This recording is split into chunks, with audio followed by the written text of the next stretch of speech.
교사랑 동문이다. 평양 외국어 학원이고요. 네. 네, 저희 아버지도 어머니도 중국에서 사업을 하셨기 때문에 네. 제가 장차 뭐 외교관이나 아니면 중국에서 사업을 하는 그런 사람이 되기를 원하셨거든요. 네. 어머니 영향을 받아서 평양 외국어학원을 갔고 또 김일성 종합대학교 영어영문학과 2학년에 재학 중이다가 북경으로 유학을 나가게 됐습니다. 근데 차이점 느껴지지 않아요? 예전에 뭐 전문가분들 나오셔서 우리 학교가 더 좋아요 막 이럴 때랑 다른 게 이 자신감이 그 약간 제가 있어. 놀랐던 게 말투가 그냥 서울대예요, 서울대. 조근조근. 이야기를 좀 듣다 보니까 중국에서도 살았어요? 네, 중국에서 한 2년 반 정도 유학을 했습니다. 중국어 공부를 했습니까? 네.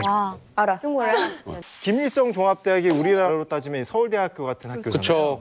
그러면 우리 준혁 씨의 집안도 약간 평범한 집안은 아니었을 것 같아요. 저희 할아버지는 우리가 다 아는 그 북한 최고인민회의 의장이었던 최태복 비서랑 친구, 알아요, 알지. 친구 사이고요. 대박이다. 그래도 대박. 그리고 삼촌도 아마 할아버지 영향으로 모스크바에서 6년 정도 유학을 한 유학. 오, 유학가 집안이네. 그리고 있다, 야, 진짜. 저희 아버지는 그 김정일의 비자금을 관리한 38호실 대박. 산하에서 또 회사를 운영하시던 분이셨고 평양과 베이징을 오가면서 많은 또 사업들을 하셨습니다. 그러니까 흔히 말하는 엄친아 중에서도 완전 윗길인 거예요, 지금. 최고의 엘리트, 최고의 엘리트. 그리고 지금 말씀하신 것 중에 아버지가 김정일 위원장의 비자금을 관리했다는 게 저는 너무 놀라운데 만 줬던 38호. 38호실이 그게 정확히 뭐예요? 그러니까 북한의 중앙당 비자금을 관리하는 기구가 두 개가 있습니다. 38호실, 39호실이 있거든요. 근데 38호실 같은 경우에는 공식적인 그 외화를 법니다. 뭐 해외 식당을 차려놓든가 또는 해외 노동자 파견이라든가 이런 방법으로 돈을 벌어들이는 곳이고요. 38호실 그 무역하는 사람들 중에서 해외에 다닌다라고 하는 정도는 네. 엄청난 신인뿐 아니라 엄청난 일을 했다라는 거예요. 머리가 좋다. 비상하고. 멋있다. 집은 어디였어요, 평양에? 네, 집은 평양의 통일거리라고 대동강변에 있는 그래서 조금 큰 집에서 살았습니다. 크다는 건 어느 정도? 60평 정도 됐던 것 같습니다. 어머, 완전 럭타워 시그니처네. 근데 60평, 말이 60평인데 우리가 한국 평수로 따지면 180평 정도 돼요. 맞아요. 엄청 커요. 달라요. 네, 평 결산이 달라요. 수가. 근데 되게 놀랐던 건 최태복 할아버지 친구. 그 김정일이 어디 현지 지도하잖아요. 그러면 항상 나오거든요. 최태복 동지가 함께 동행하셨습니다. 그래서 북한 주민들은 하도 최태복 들어서 알아요. 그 나오니까 깜짝 놀랄 수밖에 없는 이름이에요. 제가 궁금한 게 이제 그 북한의 명문 대학교 나온 친구들 다 이렇게 집안이 좋은 친구들인가요? 제가 다녔던 학교가 평양 외국어 학원인데 보통 평양 외국어 학원을 들어가는 사람들은 나중에 북한의 외교관이 되기를 원하는 사람들이거든요. 저희가 다 아시는 태용 공사님도 그렇고 조성길 이탈리아 대사님도 네, 그러시고 뭐 외교관들 다 평양 외국어 학원 출신들입니다. 평양 외국어 학원에서 이게 뭐예요? 짜잔! 일진 모임을 했다. 나쁜 거잖아요, 준혁 씨. 어떻게 된 거예요? 대박이다, 진짜. 이게 뭐예요? 그게 우리 한국 사회에서 얘기하는 그런 일진이라기보다는 좀 달라요. 조금 이렇게 잘 나가는 좀 친구들끼리 한 8명 정도가 멤버가 있었어요. 그 친구들끼리 같이 돌아다니면서 뭐 몇 번 싸우기도 하고. 네. 어떤 애들이야? 그러니까 그 이쪽 집안 애들은? 그 친구들은 대부분 다 잘 나가는 친구들이었고 또 아버지들이 뭐 보위부나 혹은 검찰이나 이런 쪽에 있었기 때문에 저희를 건드리는 사람들이 별로 없었고요. 돈도 있고 아무도 못 건드렸으면 좀 이렇게 못되게 놀고 막 그러진 않았죠? 제 친구 중에 한 명이 예술학원에 다니고 있는 여자친구를 사귀었어요. 평양 예술학원에 되게 잘 사귀다가 이제 다른 금성학원 친구가 그 사이에 개입을 한 거예요. 재밌어. 제 친구가 이제 그 친구랑 이렇게 다툼이 있어가지고 저희들한테 와서 여자친구를 뺏겼다라고 얘기를 하는 거예요. 저희는 그때 막 10대고 정의감에 불탈 때라 어찌 이걸 참을 수 있느냐 같이 가자라고 해서 금성학원에 이제 쳐들어갔죠. 네, 쳐들어갔는데 혼자 나올 줄 알았어요. 그래서 이렇게 혼자 나오면은 그냥 말로 이렇게 해야지라고 했었는데 그 친구도 이제 거기서 좀 잘 나가는 친구였었으니까 한 20명을 데리고 나온 거. 20명을 데리고 나온 거. 이겨라! 근데 패싸움도 어느 정도 뭐 오고 감이 있어야 패싸움인데 저 일방적으로 그냥 맞았어요. 그래서 아이고. 그 다음엔 어떻게 됐어요? 궁금해요. 저희가 이제 막 싸우던 와중에 누가 신고를 했어요, 그거를. 그래서 다행이다. 다행이다. 다행이죠. 신고를 안 했으면 저희는 아마 많이 더 그렇지. 그렇게 이제 안전부에 끌려갔는데 안전부에서는 얘네 부모님이 뭐 하시는 분들이냐라고 물어봤는데 이런 식으로 얘기를 하니까 우리가 건드리면 안 되겠다 싶어서 학교에 넘긴 거예요. 니네가 알아서 처리를 해라. 라고 해서 학교에 이제 또 와서 선생님들은 또 고민을 하시는 거죠. 얘네를 우리가 어떻게 처리할 것인가 하다가 또 이제 그 학생들한테 넘기는 거예요. 그 공을. 공개 비판 같은 걸 이렇게 만들어 놓고 선생님들은 빠지고 사상투쟁에. 네 애들 너네가 알아서 비판을 좀 해라고 했는데 건드릴 수 없어. 또 애들은 거기서도 또 눈치를 보는 거예요. 왜냐하면 선생님은 강의실에 뭐 하루에 한 3-4번 들어오시는데 저희는 계속 있잖아요. 진짜 대박. 저한테 이렇게 오는 거예요. 그래서 내가 너 이렇게 비판할게 넘어가자 그러면 그 정도만 해.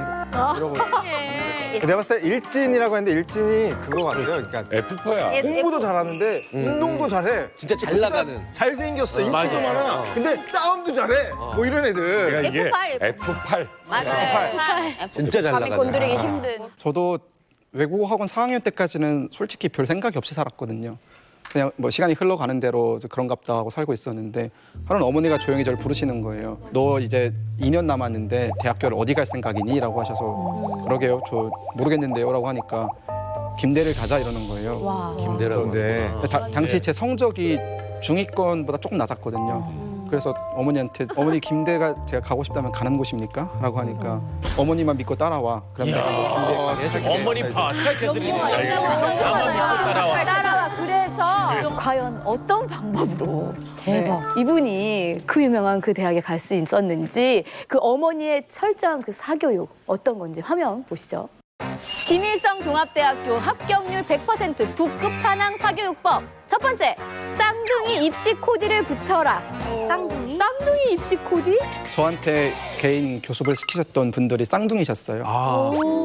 그 두 분이 다 김책공대를 나오셨고 와, 대단하지. 네, 정말 원자력학과 그리고 컴퓨터 과학과를 다니셨던 분들 그 두 분이 정말 어마어마한 천재셨거든요. 근데 가정 형편이 그렇게 좋지 않아서 한 달에 120불에서 150불 정도를 드릴 테니 두 분한테 각각 우리 자식 공부 좀 시켜달라고 했고 거주나 뭐 입고 쓰고 하는 모든 문제를 어머니가 다 해결해 주시겠다라고 했어요. 그래서 그 두 분이 저한테 오셨는데 저는 되게 처음에 싫었어요. 너무 능력이 고퀄리티인 거예요. 수학 문제를 가져오는데 막 평양 제1고등 학생들이 푸는 수학 문제를 풀라고 하고 공부를 하다 보는데 저는 막 30분 동안 안 풀려서 막 씨름하고 있던 문제를 선생님 이거 문제가 잘 안 풀려요라고 하니까 양치질 하다가 그래? 하더니 이렇게 풀면 되는 거야 주는데 재수없었겠다. 잘하는 사람은 뭔가 자괴감이 들었죠. 난 뭘까 이런 생각. 그분들 덕분에 정말 많은 인생에 풀어야 될 수학 문제는 다 푼 것 같아요. 방학 기간에는 어떤 일이 있는가? 제 사촌 동생이 김일성 종합대학 다니는데 그때는 이제 엄청 수많은 간부들이나 잘 사는 집에서 이제 요청이 들어와요. 집을 가지 않고 우리 자식을 배워달라. 그러면 이렇게 신청이 들어오면 몇 명인가 보고서 이제 가희가 이제 내려올 때 방학 기간에 자기 친구들 데리고 맞아. 그래서 이제 한 번에 5명 내지 6명을 공부를 배워줘요. 지금 북한에 그러한 열풍이 많이 돌고 있어요. 아니 뭐 준혁 씨가 받은 사교육이 근데 여기서 끝이 아닙니다. 김일성 종합대학 합격률 100% 보장 북한 끝판왕 사교육법 그 두 번째를 공개합니다. 전교 1등을 집에 들여라. 전교 1등. 전교 1등을 집에 들인다고? 맞는데요? 저희 어머니가 쓰셨던 방법인데 이제 과외 선생님들이랑 공부를 하는데 동기부여가 잘 안 되는 거예요. 그렇지. 과외 선생님과 저 사이의 갭이 너무 크고 어머니가 저를 너무 잘하시니까 얘가 어떻게 하면 공부를 잘하고 어떻게 하면은 도끼가 나오는지 아신 거예요. 그래서 제 자존심을 완전히 짓밟는 방법으로 가셨는데 전교 1등을 집에 데리고 오셨어요. 그 친구가 집안 형편이 그렇게 좋은 게 아니었거든요. 그래서 어머니가 제가 있는 앞에서 전화를 하시더니 그 친구를 대학을 책임지고 보내주겠다. 그리고 이제 남은 시간 동안 정말 잘 먹일 거고 정말 내 딸처럼 잘 입힐 거고 잘 대해줄 테니까 여자야 또. 여자였네. 우리 아들내미가 공부를 너무 안 하는데 아마 이 친구면은 공부를 시키는데 도움만 될 것 같다라고 해서 오히려 우리가 고마우니까 좀 제발 보내달라고 하셔가지고 그 친구가 짐을 다 싸들고 왔어요 저희 집에. 우와. 대박. 저랑 사이가 별로 안 좋았어요. 왜? 사이가 안 좋았다고요? 보시면 이렇게 막 좀 노는 친구들이랑 공부 잘하는 친구들 사이에 그 알게 모르게 그런 게 있잖아요. 그렇지. 너는 내 과가 아니야. 안 뭐 이런. 맞지. 그러니까 아무리 예쁘고 여자여도 그쵸, 예. 그래서 오게 됐어요. 네, 그 친구가 그렇게 오고 나서 좀 약간 어머니가 그런 걸 우려하신 거예요. 그러니까 남자 사는 집에 여자 혼자 들어와 있는 게 모양새가 아무래도 안 좋다 보니까 그래서 그 친구가 그런 거 걱정하니까 전교 2등을 또 데리고 오셨어요. 여자예요? 네, 둘 다 여자였죠. 아, 그래서 로코가 안 됐구나. 저는 진짜 야, 이게 상황이 무슨 싫었어요. 꿈의 드라마냐. 그렇게 해서 그 쌍둥이 분이 저희를 상대를 가르치셨는데 매일 저녁 밤 1시쯤에 시험을 봐요. 일일 시험이네. 다른 애들도 3명 네, 다 같이 보는 거죠. 네, 근데 그러다가 어쨌든 시험 성적에 따라서 순위가 매겨지잖아요. 그러면 1등과 2등한테는 막 등심도 사주시고 맥기 막 갈비도 주시고 막 그러는 거예요. 당근을 주시는구나 계속. 그렇죠. 근데 어차피 제가 3등 할 수밖에 없는 구조였거든요. 근데 김치와 깍두기 아예 식당 아니까 같이 밥 먹는데. 아니요, 상도 겸상을 못하게. 자존심 진짜 상하겠다. 자기 집인데. 그러니까 제가 정말 자존심이 상하는 거예요. 그래서 어머니한테 막 대들었죠. 어떻게 자신이 낳은 아들한테 이럴 수 있냐고. 여자애들 앞에서. 그런 식으로 대드니까 어머니가 정말 표정 하나 안 변하시고 공부 못하면 밥 먹을 가치가 없어 이러시는 거예요. 스카이캐슬이다. 와, 진짜 뭐야 이게? 이때부터 너는 여기가 네 집이라고 생각하지 마. 여기는 그냥 공부하는 곳이고 공부 순위에 따라서 사람 취급을 하는 곳이니까. 와, 지금 막 털 다 져, 지금. 넌 내 아들도 아니야라고 하시는 거예요. 공부 못할 때는. 소름 돋아. 그래서 그게 너무 수치스럽고 너무 자존심을 이렇게 막 짓밟는 거라서 내가 어떻게든 소갈비를 먹는다라는 생각으로. 자존심 엄청 상했겠어. 처음에 그 친구들 눈치를 엄청 봤어요. 이거 볼 수밖에 없는 상황이잖아요. 그치, 아들인데. 근데 시간이 흘러가니까 이제 되게 자연스럽게. 당연하지. 지네 집처럼. 네, 너 오늘도 김치니? 막 이러는 거예요. 아우. 여자애 아이고, 오늘도 김치 깍두기구나. 혼자서 속으로 부들부들 하는 거죠. 어떻게든 내가 너를 꺾는다라는 생각. 그래서.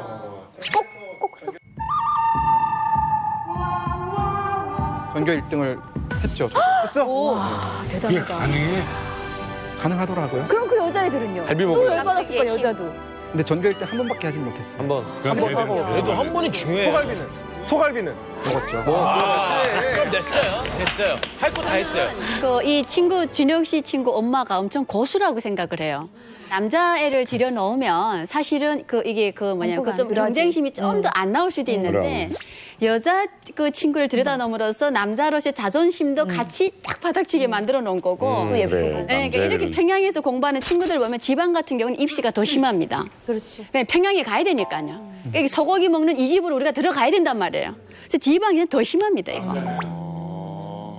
저도 일중학교에 딱 들어가서 수학 물리에서는 항상 1, 2, 3등을 자리를 가지고 있었는데 어느 날 갑자기 최하위권에 있던 보이부집 딸내미가 최상위 성적을 한번 딱 받은 거예요. 그래서 우리도 다 어안이 봉봉해가지고 이게 무슨 일이지? 알고 보니까 그 번으로 성적을 산 거죠. 근데 저희가 학과 경연을 매주마다 하는데 매주마다 돈으로 사기가 참 방법이 안 됐잖아요. 그래서 부모님이 새로운 방법을 고안한 게 공부 잘하는 친구를 사겨라라는 특명을 얘한테 내린 거예요. 그래서 얘가 어느 날부터 저한테 되게 잘 해주는 거예요. 막 우리 집 갈래? 우리 집 구경 갈래? 가서 맛있는 거 먹을래? 막 꼬시고 해서 나도 그랬는데. 가볼까 하고 가는데 걔네 엄마가 막 기다렸다는 듯이 반겨서 나오면서 엄마 너가 누구보다 막 하면서 그렇게 공부 잘한다며? 하고 집 막 구경시켜주시더니 막 공책을 슬쩍 꺼내놓으면서 너 한번 이거 풀어봐 하고 이거 한번 좀 가르쳐줘봐 막 이렇게 하는 거예요. 네, 그런 식으로 과외를 한 1, 2년 정도 했어요. 저는 준혁 씨한테 꼭 이 질문 물어보고 싶었거든요. 진짜 정정당당히 이제 시험 보고 합격한 거죠? 네, 저는 정정당당하게 제 시험 성적으로 들어갔습니다. 김일성 종합대학 입학 시험은 3일 동안 보고요. 북한은 입시 시스템이 한국이랑 좀 많이 다르거든요.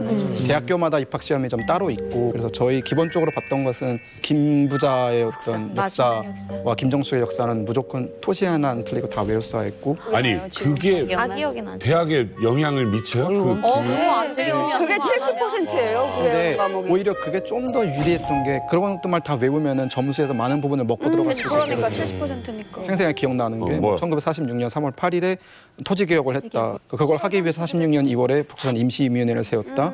47년 2월에 북조선 인민위원회를 세웠다. 48년 9월 9일에 창건했다. 뭐 이런 식의 쭉 쓰는 거예요? 아니면 문제로 서술형이고요. 서술형으로. 네, 제 말대로 이렇게 풀어서 쓸 수가 없고 참고서에 나온 그대로 써야 되기 때문에 꼬박꼬박 그대로 그대로 써요. 외워야 되는구나. 대본 외우듯이. 그대로 써야 되죠. 그래서 3일 동안 보고. 나중에 성적을 확인했을 때 아까 말씀드린 세 과목은 만점 받았거든요. 네. 그래서 나름 난 좀 되겠다라고 생각을 하고 있었는데 전화 온 게 떨어졌다라고 오는 거예요. 떨어졌다라고 오는 거예요. 그동안 한 2년 동안 공부한 책들 다 이렇게 모아놓고 혼자 방에 들어가서 펑펑 울었어요, 진짜. 깍두기만 먹고. 2년을 깍두기만 먹었는데. 깍두기만 먹다가 초반에 갈비로 먹어요. 그래서 공부하던 책상도 막 아른아른거리고 막 그래서 내 인생 망했나 막 이러면서 통곡하고 있었는데 예. 아버지가 좀 알아본 거예요. 아들은 시험 잘 봤다는데 동명이인인 거예요. 네, 바뀐 거야. 그렇죠. 그래서 그래. 다시 김일성 종합대학에 네, 합격했다는 합격을 이야기를. 했죠. 이제 김일성 종합대학교를 갔어요. 캠퍼스 생활은 어땠어요? 캠퍼스 생활은 평양 외국어 학원 때랑은 많이 달랐어요. 노는 물이 달라졌고 그리고 사람들이 외국어 학원 때보다 더 이렇게 빵빵한 사람들이 온 거예요. 그때 저희 아버지가 대동강의 유람선을 3척 정도 띄우시고 거기서 레스토랑을 하셨어요. 평양 출신이라면 다 아는 배식당을 하셨는데 세상에.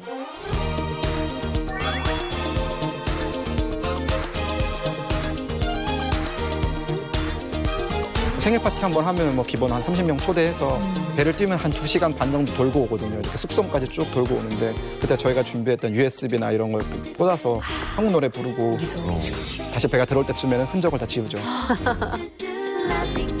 그리고 또 김부자 일가 출신의 어떤 가족을 처음 봤어요. 그런 게 있잖아요. 왠지 모를 위압감이 있었고 옆에만 괜히 얽히기 싫고 그분들은 수업만 끝나면 바로 벤트 타고 번호가 216으로 시작하는 번호를 중앙당 그 차를 타고 퇴근을 하는데 이제 수업을 하다 보면은 같이 영어다 보니까 그런 짝을 지어서 해야 되는데 되게 막 가기 싫어서 그쪽 야, 네가 가 이러고 좀 아닌 것 같아. 같은 친구인데도. 같은 나이인데도 저희는 무조건 존댓말 했어요. 그러니까 진짜? 네, 무조건 존댓말 했어요. 아니 뭐 친해지면 뭔가 이렇게 나중에 성공하기 더 편하고 이런 것도 있는 거 아니에요? 걔네는 친해지려고 노력을 했어요, 나름. 얼마나 외롭겠어요, 그 두 명도. 근데 저희가 거부를 했어요. 왜요? 이거 얽히면 안 좋다라고. 교수님들도 그 친구들한테는 함부로 못 하세요. 진짜? 말도 안 돼.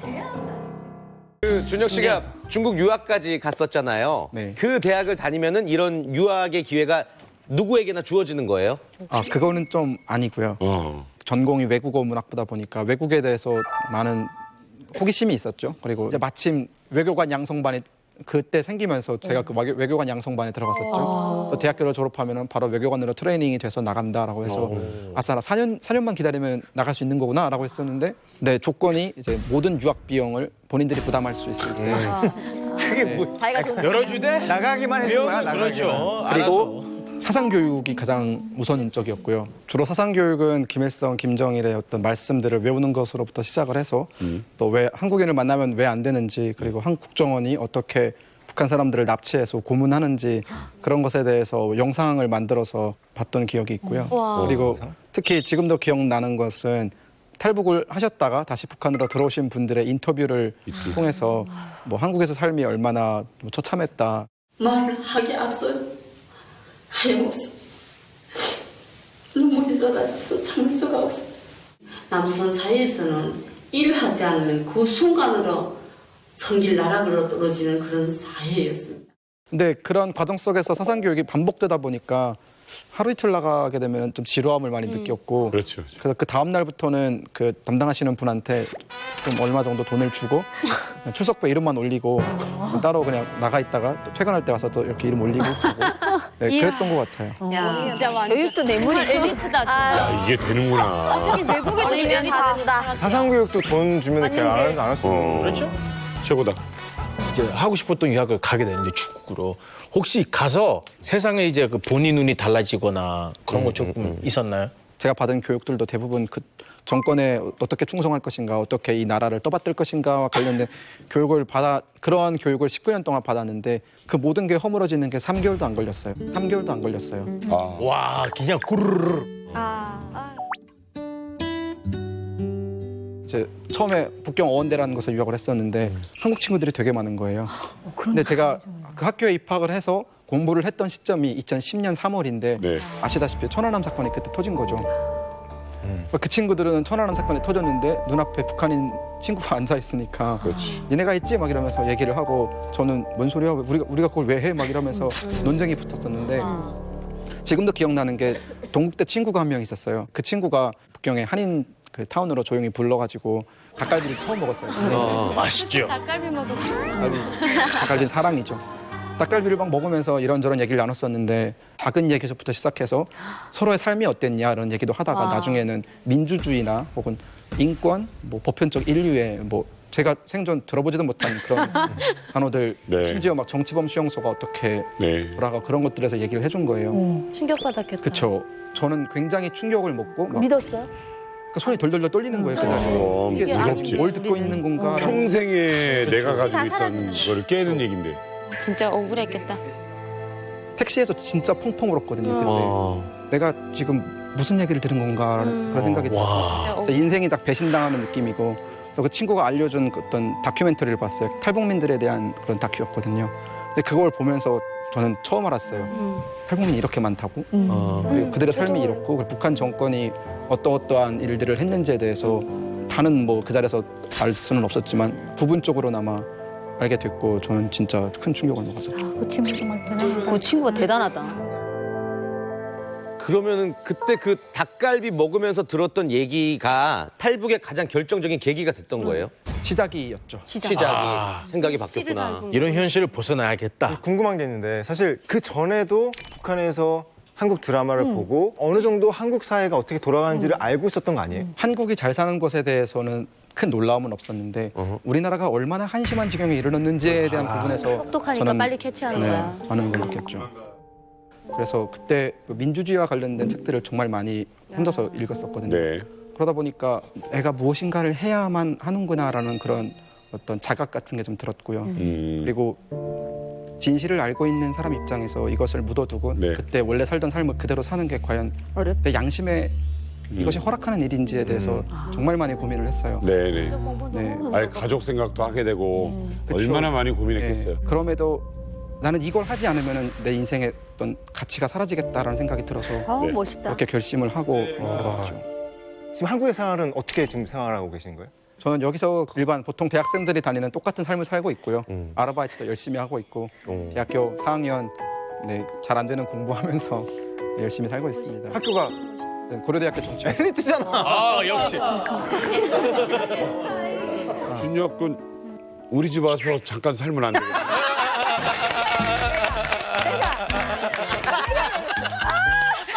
우리 애들 좀 가르쳐주면 안 돼요? 준혁 군. 네. 중국에서 만났던 그 동국대 친구는 그 친구의 이름이 기억이 안 나는 거예요. 오 마이 갓. 제가 방송에 나간다고 했을 때 가장 하고 싶었던 얘기가 그 친구를 꼭 찾고 싶어요. 영상 편지 한번 가야죠. 그래요, 예. 시작. 너와 그리고 너의 친구들이 아니었다면 내가 여기에 있지 않았을 거라는 생각이 들고 정말 많이 고마웠다는 것. 그리고 어쩌면 잘못된 인생을 살 수도 있었던 나에게 새로운 길을 열어준 너가 정말 고맙고 나중에 꼭 한번 만나게 된다면은 내가 좋은 술 한 잔 사는 걸로 그리고 우리 정말 맛있는 닭갈비 춘천에 가서 깔끔하게 먹도록 하자. 연락을 줬으면 좋겠다. 와.